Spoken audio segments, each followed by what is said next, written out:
장 1절부터 10절까지 말씀 같이 봅니다. 제28장.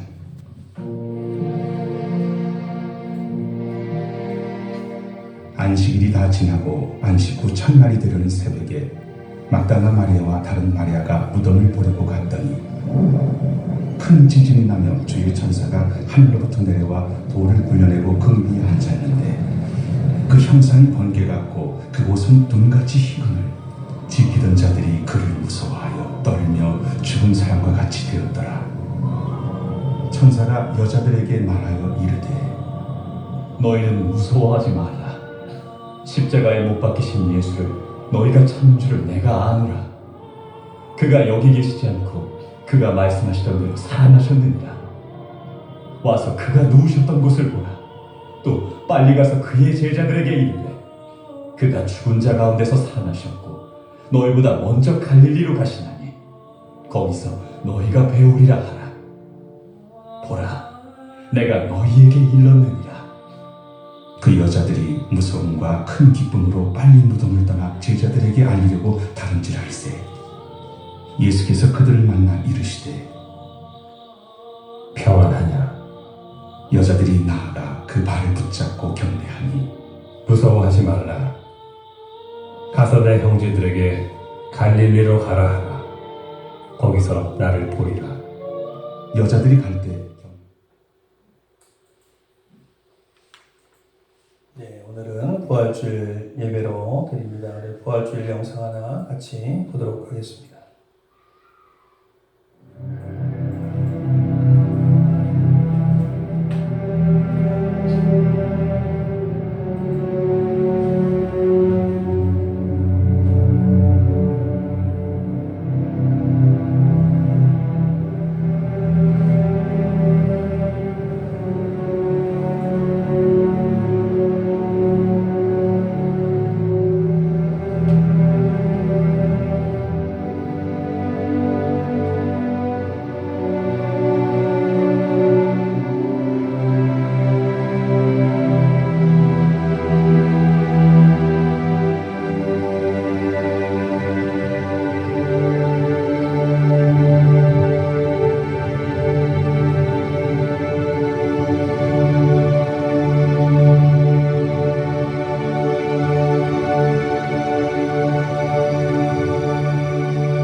오늘은 말씀 무서워하지 말라라는 제목 가지고 하나님 말씀 보도록 하겠습니다. 오늘은 예수님께서 사망 권세를 이기시고 부활하신 그 부활하심을 기념하는 부활절입니다.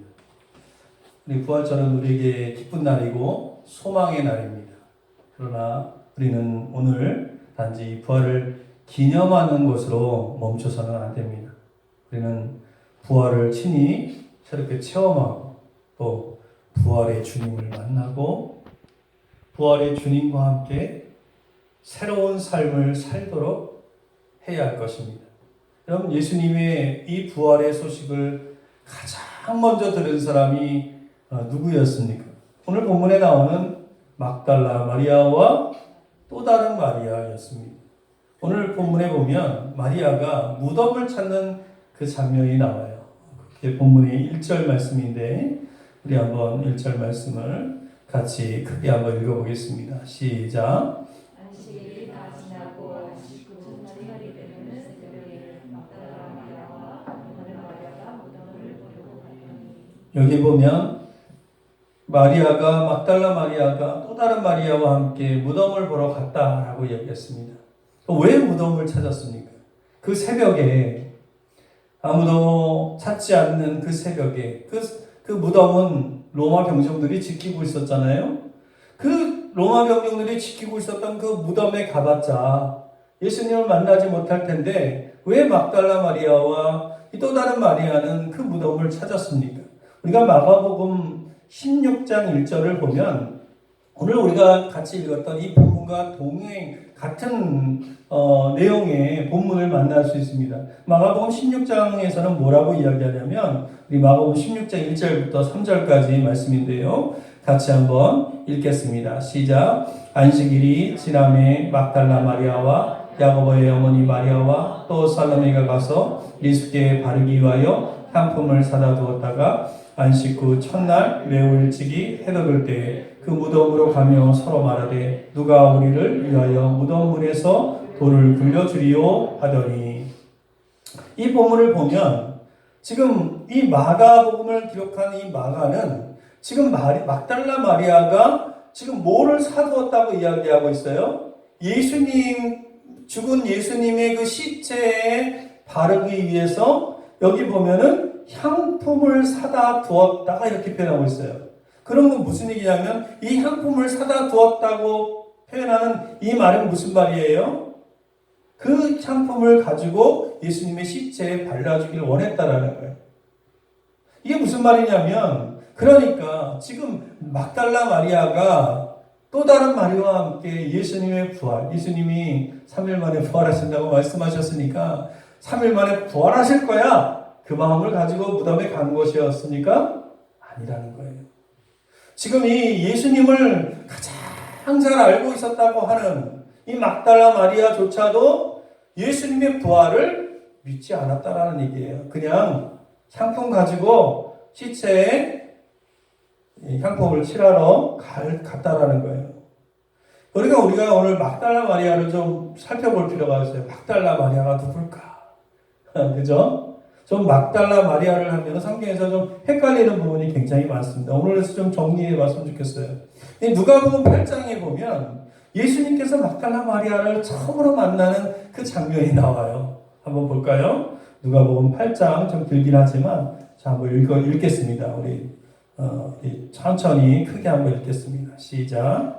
그에 예수께서 성령을 분하시며 하나님의 나라를 선포하시며 그 복음을 전하시되 열두 제자와 함께하였고 또한 악귀를 쫓아내시며 병 고침을 받는 것들 모든 주시는 만나 하나님 나라에 가까이 요새 천지기 이스라엘 안에 일어나와 천사마와 다른 여자가 함께하여 자기의 뜻으로 그를 생성하라.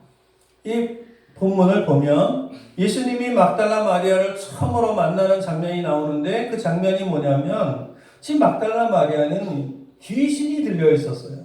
그렇죠? 여기 본문에 보면은 지금 귀신을 들렸다가 예수님이 귀신을 쫓아내는데 그 귀신이 숫자가 몇이라고 얘기해요? 7 귀신 들렸다라고 얘기하죠. 일곱이라는 숫자가 또 나와요. 7이라는 숫자는 성경에서 완전수인데 그만큼 이 막달라 마리아를 붙잡고 있었던 악의 세력이 있었다라는 거죠. 완벽하게 붙잡고 있었던 뭔가가 있었던 거예요. 그래서 7 귀신이 들렸다가 예수님께 고침받은 여인이 바로 그 막달라 마리아예요. 그러니까 귀신이 들렸다면 얼마나 그 고통스러웠겠어요. 한번 생각해 보세요. 근데 그 고통스러운 그녀를, 이 막달라 마리아를 누가 고쳐줬어요? 예수님이 고쳐줬고, 그리고 그 이후에 그녀는 새로운 삶을 삽니다. 그래서 이 말씀 후반부에 보면은 누구와 함께 자기들의 소유로 그들을 섬기더라. 이 그들이라는 건 여기서 예수님과 제자들을 얘기하는 거예요. 그가 고침을 받은 후에 귀신을 쫓아냄을 받은 후에 그들은 예수님을 섬기는 사람으로 살아갑니다. 그래서 이 막달라 마리아의 삶은 그 이전의 삶과 그 이후의 삶인데 그렇게 살아가요. 근데 어느 본문에 보니까 어떤 부분에 보니까 또 막달라 마리아가, 여러분들 막달라 마리아가 원래 직업이 뭐였다라고 들었어요? 아마 들으셨던 분이 있을 거예요. 이 막달라 마리아는 창녀였다라고 이야기하고 있습니다. 근데 그는 왜 막달라인이라고 불려졌냐라는 거예요. 그럼 막달라는 도시 이름이에요. 그러니까 이 막달라가 어디냐면은 그 디베라 바닷가에서 북쪽으로 5km 정도, 제가 이제 지도를 가지고 왔는데 여기 보면은 막달라가 요 갈릴리 바다 요 근처에 여기에 위치하고 있는 그 지역입니다. 그러니까 디베라 바닷가에서 예수님이 활동하던 그곳에서, 예수님이 제자들을 만났던 곳에서 멀리 떨어져 있지 않았던 그곳에 위치해 있는데, 그곳은요, 지금도 이제 이스라엘 가보면 아시겠지만, 그 갈릴리 바다라고 표현하는데, 홀로포스죠. 그 주변은요, 휴양지입니다. 굉장히 휴양지죠. 그러니까 이 밑으로 내려오면 유대 광야는 그냥 허허벌판 광야죠. 예수님이 시험 받으실 때 어디 가서 받으셨어요? 유대 광야 가서 받으시지 않으셨어요? 그죠? 근데 허허벌판인데 이 갈릴리 근처는 아주 휴양지예요. 그래서 그쪽에는 누가 많이 살았냐면 고급 관리들이 많이 살았어요. 그러니까 헤롯의 왕궁에 드나들던, 그 당시에 헤롯의 그 왕궁에 드나들던 고급 귀족들과 관료들이 살았다라는 거예요. 그래서 아마도 그녀는 그 막달라에 거기서 살면서 그 고급 관료들과 관련이 있을 거라는 거예요. 그래서 우리가 이걸 추정해 볼 근거가 있어요. 오늘 우리가 읽었던 이 본문에도 여기 보면 헤롯의 청지기 구사의 아내 요한나와 수산나, 이게 다 누구예요? 지금 막달라 마리아의 뭐예요? 지인들인 거예요. 자, 우리 한번 본문을 누가복음 24장 10절 말씀을 한번 다시 한번 읽어보겠습니다. 시작. 여자들은 막달라 마리아와 요한나와 야고보의 모친인 마리아 또 그들과 함께 또 이것을 사도들을 알리니라. 여기에 나오는 인물들이 누구냐면 막달라 마리아와 함께 주님을 섬기던 여자들이었어요. 그러니까 마리아의 인맥들이에요. 그러니까 헤롯의 청지기였던 구사의 아내 요한나, 수산나, 이런 인물들이 나와요. 그런 등장들이 나와요. 그러니까 이 막달라 마리아가 귀신 들림에서 난 사건, 이 사건은 마리아를 어둠 가운데 있었고 그 흑암 가운데 있었던 자기 자신을 빛으로 이끌어낸 놀랍고 아주 충격적인 사건이었단 말이에요. 그 당시에 이런 것들을 그 막달라 마리아만 겪은 게 아니라 그 주변의 사람들이 봤을 거 아니에요. 그러니까 마리아는 예수님을 여기서 만났고 자신 주변에 있던 그런 그 정치인들은 그 전에는 예수님에 대해서 온갖 소문을 중상모략하고 그런 이야기를 했겠지만 자신이 예수님을 만나고 나서 예수님이 그런 분이 아니라는 걸 알게 됐다라는 거예요. 그러니까 막달라 마리아는 그 고급 관리의 인맥들과 그런 인맥이 닿을 정도로 귀족적이고 호화로운 생활을 하면서 창녀 생활을 하다가 어찌하다가 귀신이 들렸는지도 몰라요. 우리가 그건 자세히 알 수 없지만 아마도 막달라 마리아가 이 계기를 통해서 철저하게 회개함으로써 지금 그의 곁에 있던 여인들도 예수를 믿고 따르게 되는 대단한 변화를 경험하게 되었다라고 성경학자들이 대부분 보고 있다라는 거예요.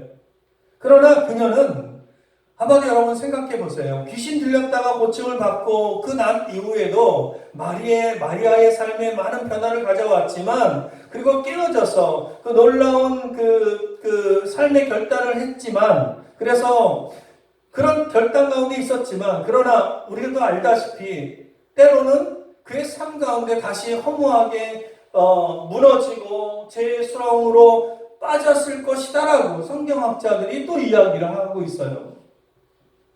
근데 그런 그녀를 계속해서 그 수렁에서 건져준 이가 누구냐? 바로 예수님이라는 것입니다. 그래서 막달라 마리아가 성경 속에서 조금 헷갈리는 그런 인물인데, 지금 조금 더 면밀히 살펴보면 우리가 베다니에 살고 있는 나사로 알고 있죠? 나사로 죽었다가 다시 살아난 나사로. 그 나사로에게는 남매가 둘이 있었잖아요. 누구예요? 마리아와 마르다가 있었다. 근데 거기 있는 그 마리아가 바로 이 막달라 마리아였다라고 보는 분들이 많다라는 것입니다. 그러니까 베다니는 저 아래쪽이죠. 지금 예루살렘 근처란 말이에요. 베다니는 저 아래쪽인데, 베다니의 집은 마르다의 집이었고, 그리고 그녀는 나사로의 동생이었다라는 거예요. 그래서 그녀는 귀신에서 고침을 받은 후에 주님을 따르며 헌신하다가, 그렇게 예수님을 따르면서 살아가면서 또 깨어지고 그런 삶을 살아가다가 베다니에 살고 있는 이 나사로에게 다시 돌아가서, 자기 오빠였던 나사로에게 다시 돌아가서 일상적인 삶을 회복하고 있었다라고 본다라는 것입니다. 그리고 예수님은 자주 그 베다니를 찾아서 이 막달라 마리아를 위로하고 그랬다라는 것입니다.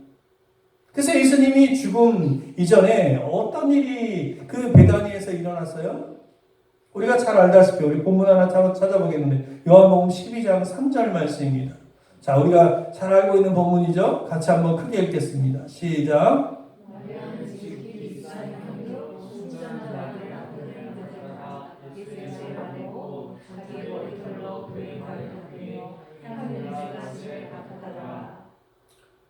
베다니 집에서 향유를 붓고 자기의 머리털로 씻었던 그 마리아, 그 여인이 귀신 들렸던 그 마리아였다라고 성경학자들이 본다라는 것입니다.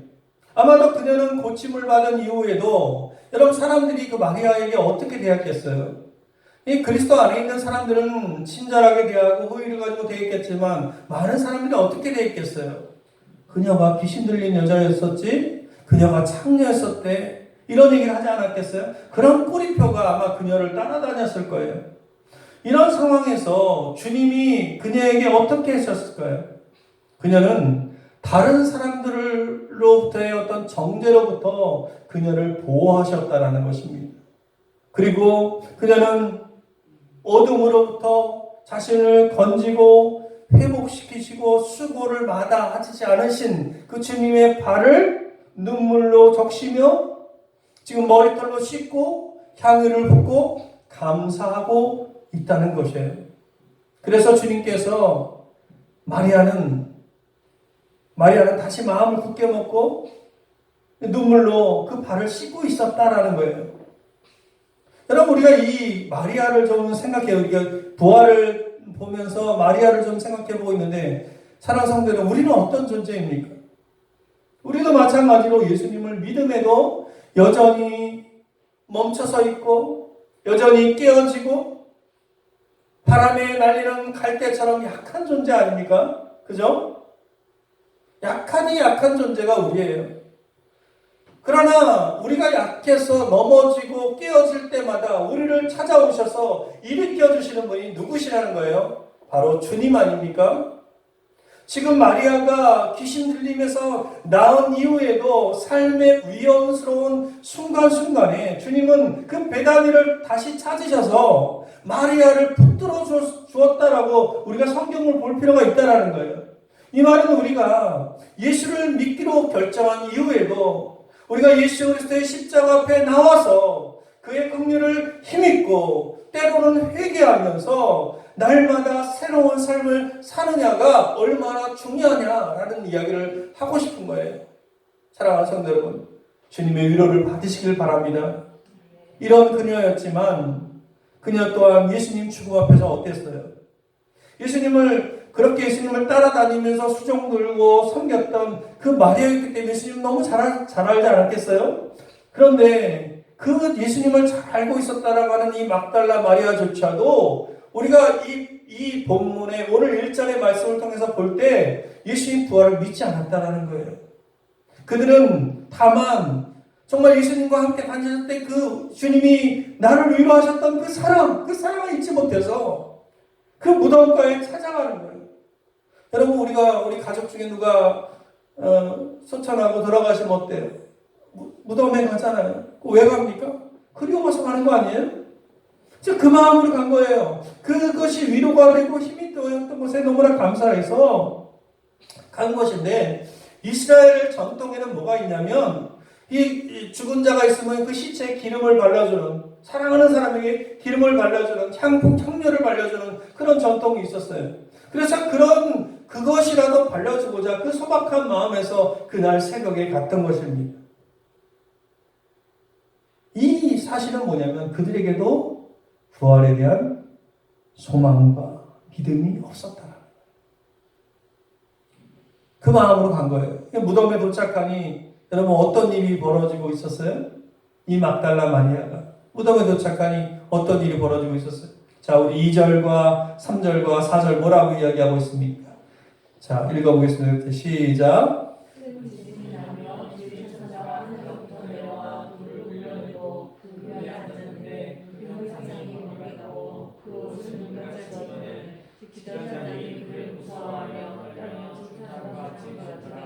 무덤에 도착했을 때 어떤 일이 벌어지고 있었어요? 무덤의 돌은 이미 굴러져 있었어요. 가면서 걱정했거든요. 돌을 굴려줄까? 정말 이 병사들을 아마도 이 막달라 마리아와 마리아는 뭔가 병사들한테 무엇인가를 주면서까지도 그 예수님의 시체에 그 향료를 바르기를 원했을 거예요. 그런 마음을 가지고 갔는데 이미 돌은 굴러져 있었고, 근데 그 위에 누가 앉아 있었다고 이야기하고 있어요? 천사가 앉아 있었고, 그 천사 가운데 이렇게 나타났는데 그 병사들은 지금 얼마나 무서웠던지 뭐라고 이야기했어요? 그를 무서워하여 떨며 죽은 사람과 같이 되었다. 그 병사들이 보잖아요. 그래서 우리 부활이라는 영화를 보면 그 병사들이 빌라도한테 와가지고 보고하잖아요. 벌벌벌벌 떨면서. 빌라도는 다 죽여버리죠. 그런 장면이 나오는데 그러고 있는 거예요. 그런 가운데 천사가 무엇이라고 이야기합니다. 그 장면을 지금 막달라 마리아와 또 다른 마리아가 본 거예요. 그때 천사가 뭐라고 이야기하고 있어요. 우리 5절 말씀만 한번 같이 읽겠습니다. 시작.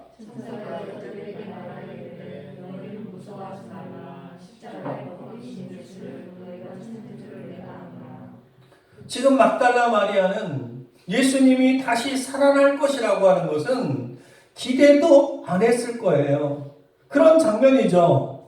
예수님의 부활을 생각하거나 기대하지 않았기 때문에 그들에게는 기쁨이나 소망이 그런 것들이 안 보이고 지금 뭐 하고 있어요? 지금 그 장면을 보고 만약에 그 마음 가운데 우리 주님이 부활하셨을 거야 라는 마음을 가지고 그 자리에 갔다라면 무섭지 않았겠죠. 그러나 그 가운데 그 모습을 보니까 지금 막달라 마리아도 또 다른 마리아도 어떤 장면이에요? 무서워하고 있는 거예요. 그래서 천사가 뭐라고 해요? 무서워하지 말라. 사랑하는 성도 여러분, 우리에게도 이 예수님의 부활에 대한 기쁨과 확신이 있습니까? 부활하신 예수님을 만나서 여인들의 기쁨이 된 것처럼 우리도 날마다 부활하신 그 주님을 만나고 그것을 확실히 믿음으로 우리에게 다가오는 고난과 슬픔을 이겨가야 할 텐데 그 마음 가운데, 그 믿음 가운데, 그 소망 가운데 우리가 신앙생활을 하고 있냐라는 거예요. 지금 천사들은 지금 무엇에 사로잡혀 있었어요? 무서움이에요. 그죠? 무섭다라는 거예요. 그리고 천사가 여인들에게 무섭지 말라고 한 그 이유는 뭐예요? 지금 그들이 무서워하는 탓은 뭐예요? 무엇 때문에 무서워하는 거예요? 그들의 마음속에 그 소망이 없었기 때문에 무서워하는 거예요. 그죠? 믿음이 없는 거예요. 한마디로 믿음이 없었기 때문에 무서워하는 거죠. 여러분, 믿지 못하면 무서워할 수밖에 없는 거예요. 그러나 부활의 확신을 만약에 가지고 갔다면 무섭기는커녕 기뻤겠죠. 그러나 지금 무서워하고 있는 거예요. 만약에 부활을 믿었다면 이성을 초월하여서 생각했기 때문에 무서워하지 않게 되지만 그들은 지금 무서워한다는 거예요. 근데 천사를 만난 이후에 여인들의 행동을 좀 자세히 살펴볼 필요가 있어요. 8절에 보니까 이제 천사가 살아나셨다고 전화를 하고 이렇게 이야기하니까 8절에 뭐라고 이야기하고 있어요. 제가 다시 말씀을 좀 읽어드리면 그가 여기 계시지 않고 그가 말씀하시는 대로 살아나셨느니라. 와서 그가 누우셨던 것을 보라. 또 빨리 가서 그의 제자들에게 이르되 그가 죽은 자 가운데서 살아나셨고 너희보다 먼저 갈릴리로 가시나니 거기서 너희가 배우리라 하라. 보라 내가 너희에게 일렀으리라 하거늘. 천사가 이렇게 이야기하니까 지금 그 여자들이 이제 뭐라고 어떤 장면이에요? 8절 말씀입니다. 같이 한번 읽어보겠습니다. 시작.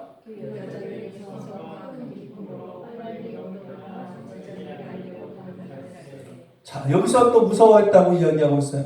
지금 여기서의 무서움은 아까의 무서움과는 좀 달라요.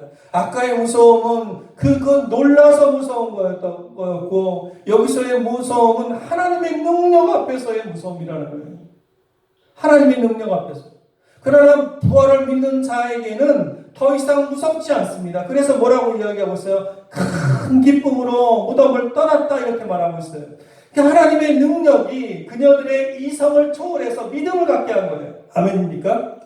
사랑하는 성도 여러분, 우리는 예수 그리스도의 부활을 믿는 자는 더 이상 무섭지 않은 거예요. 왜요? 하나님의 능력은 우리를 살리시기 때문입니다. 아멘입니까? 주님의 부활이 하나님의 기쁨이요 영광인 것처럼 우리의 믿음의 삶에도 그러한 거예요. 여러분, 지난해 겨울은 좀 유난히 좀 추웠습니다. 눈도 많이 왔어요. 그죠? 제가 세종에서 가까운 원수산에 일주일에 한 2번 정도, 많이 가면 2번, 좀 적게 가면 1번 정도 가요. 지난해 겨울산을 가보니까 눈 많이 왔었잖아요. 작년 겨울에. 눈 덮인 그 겨울산에 가보니까 모든 생명들이 죽은 것처럼 움직임이 없습니다.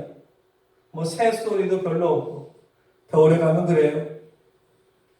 근데 봄이 다시 찾아오고 이제 부활절이 다가온 지금 이 4월에 사는, 제가 이번 주에도 잠깐 산책하려고 갔다 왔는데 그 생명의 새로운 기운으로 가득 찬 것을 볼 수 있습니다. 산에 가면 연녹색의 잎들이 막 일어나고 죽은 듯이 서 있던 그 나무들에도 그 연노 색깔의 그 새싹들이 막 뿜어져 나오고 있습니다. 겨울에 죽을 것만 같았던 그 자연에서 다시 생명의 기운이 솟아오르는 것을 우리가 볼 수 있다는 거예요. 그 온천지가 우리가 봐도 벚꽃으로 다 물들지 않았습니까? 한 번도 빠짐없이 이맘때만 되면 모든 것을 되살아나게 하는 이 힘은 어디에서 오는 걸까요, 여러분? 이 힘은 겨울에 온 땅을 뒤덮고 있던 그 두터운 겨울에 그 딱딱하게 얼어있던 그 땅을 뚫고 솟아나는 그 저 작은 새싹의 힘은 여러분 어디서 오는 걸까요? 죽은 것 같았지만 그 안에는 생명이 있는 거예요. 그 안에는 DNA가 있어요. 그죠? 그래서 지금처럼 봄이 되면 생명의 모습으로 다시 부활하는 것입니다. 우리의 생명도 마찬가지라는 거예요. 우리에게도 이 생명이 있습니다. 이 생명이 뭐예요? 예수 그리스도입니다. 아멘입니까? 나에게도 있고 여러분에게도 있는 거예요. 이 생명은 죽은 것처럼 황량하고 죽기 좋은 광야 같은 삶을 살다가 죽음에 이른다 해도 우리가 죽음으로 끝나지 않고 우리를 부활케 하는 생명이라는 것입니다. 아멘입니까? 그러므로 무서워하지 말고 소망을 가져야 하는 것입니다. 아멘입니까? 여러분, 그 이후에 어떤 일이 벌어졌어요? 9절과 9절 10절에 보면 누구를 만나요? 자, 9절 10절을 같이 한번 읽어보겠습니다. 시작. 예수께서 그들을 만나 이르시되 평안하냐 하시거늘 그들이 나아가 바로서 경배하니 이에 예수께서 이르시되 무서워하지 마라 가서 내 형제들에게 갈릴리로 가라 거기서 나를 보리라 하시니라. 이 막달라 마리아와 또 다른 마리아는 누구를 만났어요? 부활하신 예수님을 만났습니다. 그리고 주님은 이 여인들에게 가장 먼저 무슨 얘기를 하셨어요? 두 마디 하셨어요. 평안하냐? 이 말은 평안하라는 말이에요. 무서워하고 있는 그 여인들에게 가장 먼저 너희가 이 세상을 살면서 두렵고 떨리는 마음을 가지고 걱정하고 염려하고 어떻게 될까 그러하는데 무서워하냐? 평안하냐? 묻는 거예요. 평안하라는 거예요. 아멘입니까? 그리고 뭐라고 말씀하세요? 무서워하지 말라. 여러분, 이 무서워하지 말라라는 말씀, 이 주님의 말씀은 믿는 자에게 최대의 위로의 말씀인 것을 여러분 믿으시길 바랍니다. 부활을 믿는 사람들에게 언제나 이런 주님의 위로가 따르는 거예요. 여러분, 부활은 사람이 죽으면 모든 것이 다 끝이야 라고 말하는 이 세상의 어떤 그런 진리를 뒤집는 예수님의 말씀을 믿는 사람들의 승리의 표 아닙니까? 아멘입니까? 부활은 예수님께서 이 세상 진리와 다르게 말씀하신 역설적인 진리에 대한 승리의 표인 것입니다. 부활은 세상적인 논리를 초월한 믿음의 승리를 나타내는 거예요. 그러므로 우리도 그 부활의 현장을 향해서 우리의 발걸음을 옮겨야 하지 않겠습니까? 여러분, 고린도서 15장 55절 말씀을 읽고 제가 마칠까 합니다. 고린도서 15장 55절 이렇게 이야기하고 있어요. 사망 어디 있느냐? 사망아, 너의 쏘는 것이 어디 있느냐? 사망에 쏘는 것은 죄요, 죄의 권능은 율법이라. 우리 주 예수 그리스도로 인하여 우리에게 이김을 주시는 하나님께 감사하더라. 아멘. 이제 부활의 주님 안에서 우리는 두려울 것이 없습니다. 여러분, 죽음까지도 극복된 사건 아닙니까? 키에르케고르가 어떤 책을 썼어요? 죽음에 이르는 병, 뭐예요? 절망이죠? 절망할 수밖에 없는 게 인간이에요. 그러나 그 절망을 극복할 수 있는 게 무엇입니까? 부활인 거예요. 아멘입니까? 부활이 없었다면 기독교는 존재하지 않아요. 그죠? 일단 다른 종교와 다를 게 없어요. 그죠? 그러나 기독교만이 유일하게 다시 살아나신 것입니다. 이 부활의 의미를 확고히 가지고 승리하시기를 바랍니다. 부활의 예수님을 믿는 우리 모두가 부활의 신앙으로 어둠의 권세를 물리치는 진정한 하늘의 백성과 또 가정과 교회가 되시기를 주님의 이름으로 간절히 축원드립니다. 우리 한번 같이 결단하면서 잠깐 기도하는 시간 갖도록 하겠습니다. 자, 1분간 기도할게요. 부활의 주님을 만나게 하소서. 부활의 승리가